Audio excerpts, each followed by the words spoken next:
This is the gist of our gospel reading for today. It is about a man with the spirit of an unclean demon. I wonder if you still believe in demon possession. Or do you still believe that the demon exists? How do you say it? Demon possession. How do you say it in Tagalog?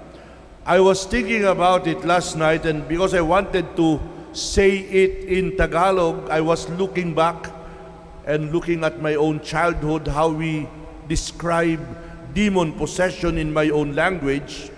We speak Mindoro Tagalog, similar to Batanggenyo Tagalog. We have a Tagalog description of demon possession. We call it nasapian, may sapi, or sometimes we call it nasaniban, may sanib. But sapi in Cebuano is different because sapi is shortcut for salapi. And when a person says, "Why sapi?" it means he has no money. Wa ko'y sapi. Nasapian, may sapi, nasaniban.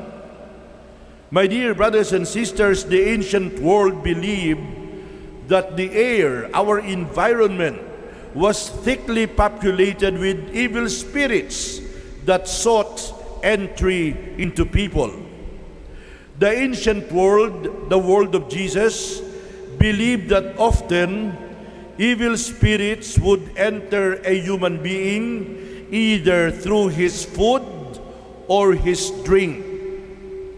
And these evil spirits cause various types of illnesses. The Egyptians believed that there were 36 different parts of the body. Well, I am not sure if it's really 36.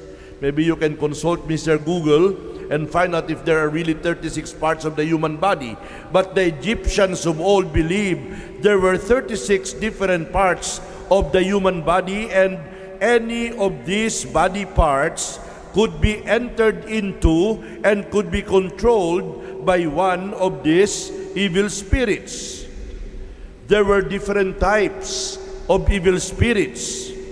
There were the spirits of deafness, spirits of dumbness, spirits of fever, spirits that took a person's sanity and wits away, the spirits of lying, spirits of deceit, spirits of uncleanness, and so on and so forth. And it was the spirit of uncleanness that Jesus exorcised in the gospel reading for today.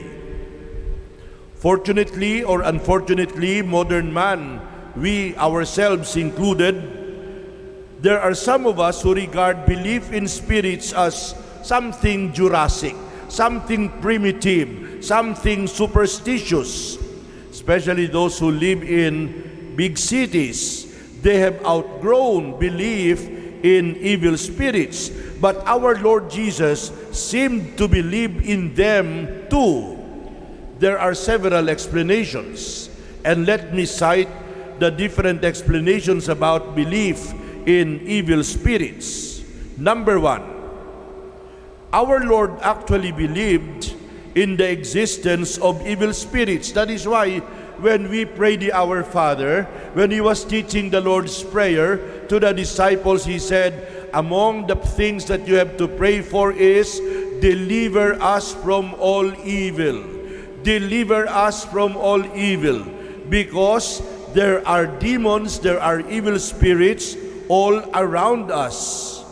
The second point, our Lord is possible that He did not believe in the existence of evil spirits, but the sufferer in the gospel reading believed intensely, and Jesus could cure people only by assuming their beliefs about themselves to be true.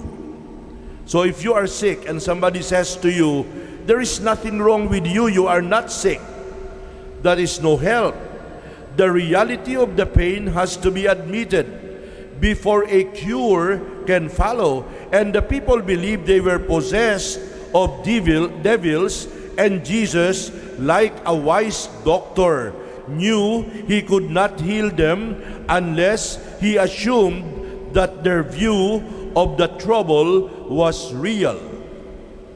The third and final point: modern thought has been swinging round to the admission that perhaps there is something in demons after all.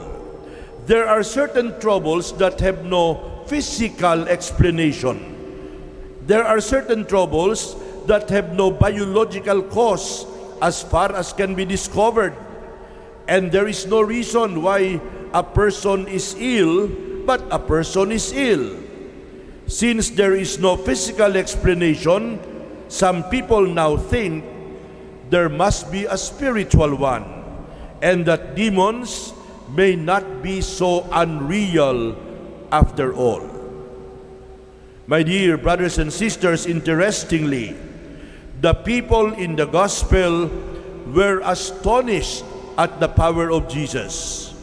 The East was full of people who could exorcise demons, although their methods were weird and wonderful. For example, an exorcist would put a ring around the afflicted person's nose.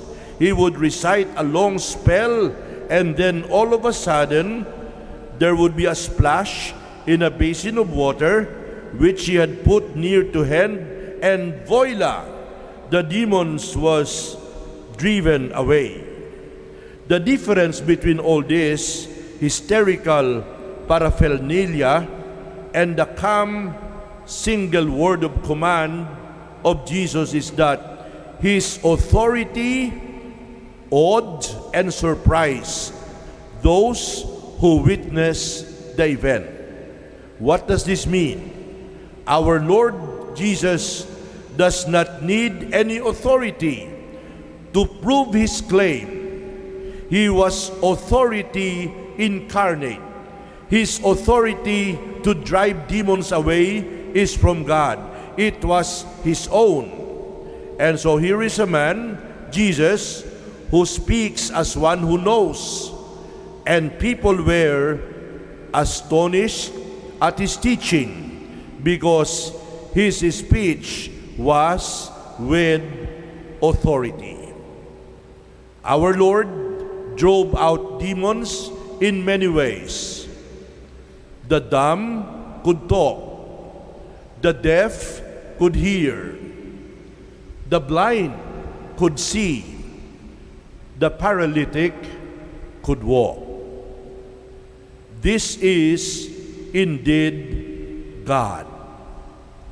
Amen.